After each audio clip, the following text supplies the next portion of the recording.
The Springboks kick off their Rugby Championship campaign against Australia at Ellis Park. And in this episode, you are going to get the ultimate preview to the clash in Johannesburg. Let's begin by looking at the respective sides, starting with the Boks. In the forwards, we have Oxenchair, Malcolm Marx and Wilco Louw in the front row. Eben Etzebeth and Loot de Jager complete the tight five. Guys, that is, in my opinion, our best quintet for starting purposes. Open side flank is Marco van Staden with the World Player of the Year, Pieter-Steph du Toit at blindside, and then Captain Siya Kolisi packs down at 8, so we'll see how that goes. Let's move on to the back line now, where we have Grant Williams at 9 and Marnie Lebok at fly half. Andre Esterhuizen and Jesse Creel are in the centres. Kurtley Arendse and Edwil van der Merwe are on the wings. And then we have Aphelele Fassi at fullback. And the bomb squad, Dr. Rassie Erasmus has gone with a 5-3 split this week. Bongi Mbonambi, Buan Venter and Asenati Ntlabakanye are the fresh front row. We'll see around the 45-minute mark. Venter is actually a late change for Jan-Hendrik Wessels, who was originally named. I think that gives us more scrumming power, but perhaps less mobility. Franco Mostert and Kwagga Smith will also come on later. And then the three backs are Kobus Reinach, Kanan Moody and Damian Willemse. Okay, that's South Africa. Let's look at Australia now. We'll start up front, and they've got James Slipper, Billy Pollard and Daniel Tupou. Tell you what, guys, that's not bad. I also like their lock combination of Nick Frost and Will Skelton. Well, as much as you can like a pair of Aussies. And then their back row consists of Tom Hooper, Fraser McCright, and Captain Harry Wilson. In the back line, the Wallabies have Nick White, who rivals only Matt Williams for the title of South Africa's favourite Australian.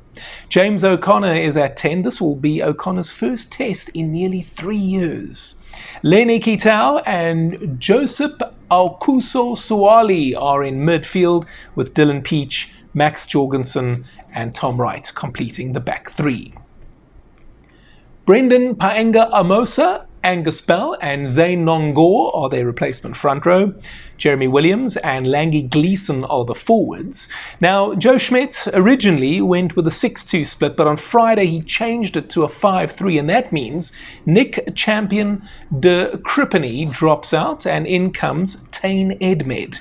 Tate McDermott and Andrew Kellaway are their two other backline players. Now look, I think it's fair to say the Wallabies performed better than expected in their series defeat to the British and Irish Lions.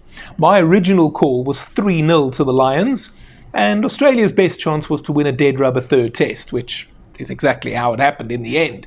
But I think we'd all agree they could easily have won the series. Now, we'll never know how much better the Lions would have been in the third test had the Aussies won that second match. But I'll also say that before that series, I was already feeling like we would win this Joburg game something like 40-11.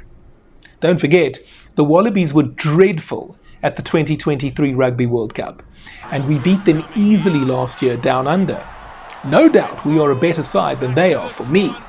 Now, I still expect us to win in the City of Gold, as well as next week in Cape Town. But I think we'd also all agree that, especially since the November tests, Joe Schmidt's side have improved, and they've improved a lot.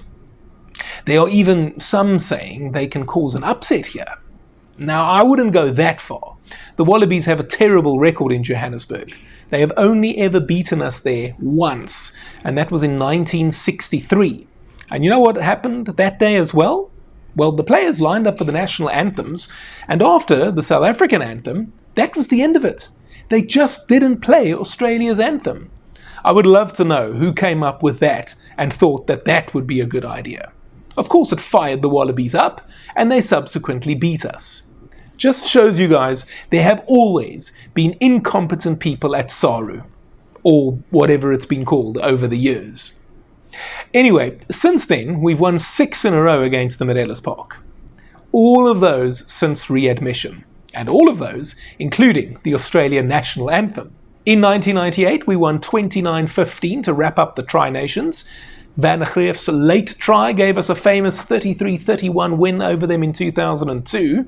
We won 33-20 in 2005 thanks to a couple of intercept tries. And we again beat them the following year, 24-16, in our last Tri-Nations match that year. In 2008, Jongi Nokwe helped himself to 4 tries in a record 53-8 win. And most recently in 2019, we won 35-17 to begin what would be a victorious Rugby Championship campaign. Generally, Australia have a pretty dismal record in South Africa, with only 10 wins overall, and the last coming in 2011. I don't see that changing here. Let's compare the two teams a bit now, shall we? Up front, I think their front row is decent, and they've got a good pair of locks. But I do think that man for man, we are stronger. Their loose trio could actually have something to say against us at the breakdown. And let's be honest, we were bested there by Italy and even Georgia at times. So we want to see some improvement there. Siya Kolisi, I think, is going to have a big role to play in this regard. Where I worry for the Australians is the replacements. Whereas we have Bongi, Buan and Asenati coming on, their replacement front row is just not at the same level. And yes, they can keep their original 3 on the field a fair bit longer, but we all know the Wallabies struggle with the altitude, which really kicks in during the second half. So either way, they are screwed. We've got Sos and Kwacha coming on, whereas they have Williams and Gleeson. I think they're really missing Rob Valentini, to be honest. Now in the backs, I like what we have, even if I might have gone 1 or 2 ways differently to Doc. Their backline isn't half bad either, but crucially, how much front football are they going to get? I'm not even sure they match us man for man. Now, I'm not saying we'll blow them away, but what I think is going to happen is they are going to be better than the final scoreline suggests. I think they'll live with us for the first half, and maybe as long as 20 minutes into the second half. I think we'll be ahead of them anyway, and then break away. I don't think their defence is all that great, to be honest, even though I thought it got better as the Lions series went on. Our attack is not something I see them repelling for prolonged periods. So I'm thinking we'll score 5 tries in this test. I doubt we'll go for 3 points too many times either. With Grant and Marnie as the halfbacks, the message is we are going to run. And if we kick, it's going to be tactical kicking, not kicking for 3 points. Now, just before I give you my score prediction, I have to tell you guys this. If we win, which I believe we will, it'll be the first time in more than 50 years that we win 5 in a row against them. It just shows how much we've struggled to beat them in Australia, because generally we play 1 or 2 here and then we play 1 or 2 over there. So we might win 1 or 2 here and then we go over there and lose. Similarly, they have struggled here. Having said that, they present a bigger challenge than I would have given them credit for a month ago. So I'm revising my original 40-11, and even though I'm tempted to sit here and say, you know what, I'm sticking with it, I think based on the evidence of that Lions series, I do think they're going to be a tougher proposition than I thought they were going to be maybe a month ago, 6 weeks ago. So instead, my prediction is South Africa 31, Australia 11. Just one other thing, guys. Not only is it important for us to win, to get off to a winning start in our Rugby Championship defence, but if we don't win and the All Blacks beat Argentina, we will actually lose our world #1 ranking. Personally, that exposes the flaws in the ranking system. But here we are. And what do you think? Do you think I've played it safe and we will indeed blow them out of the water at Ellis Park? Or do you think I'm still not showing enough respect to the Wallabies and this is going to be a lot closer than I foresee? Let me know in the comment section down below. And while you're down there, why not help me out with a super thanks? That's the heart button with the $sign inside of it. You'll be able to make a highlighted comment. I'll hit the love button on your comment and I promise to reply too.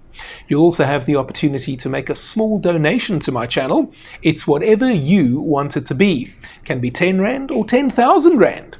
The reason I'm asking for your help is because I would love to do this full time. I would also love to go to Australia in 2027 and cover the Rugby World Cup for you from down under with daily coverage. But I'll need your help to make it happen. Whatever you are willing to contribute, I'll be very, very grateful. And if you used to work at Eskom and you got a lack of payout, then I'm counting on you to do the right thing. If you're not yet ready to support me in that manner, you can also just spear tackle the like button, and you can also subscribe to the channel if you haven't already done so. And on the topic of the Springboks and Wallabies, we beat them in 1995 in Cape Town to set the ball rolling on that wonderful Rugby World Cup victory. I did a full retro review of our 1995 heroes in this video over here. And if you've already seen it, why not check out this exclusive interview with former Springbok captain Gary Teichmann, who was our skipper when we beat them to lift the Tri-Nations for the first time in 1998. And I'll see you next time.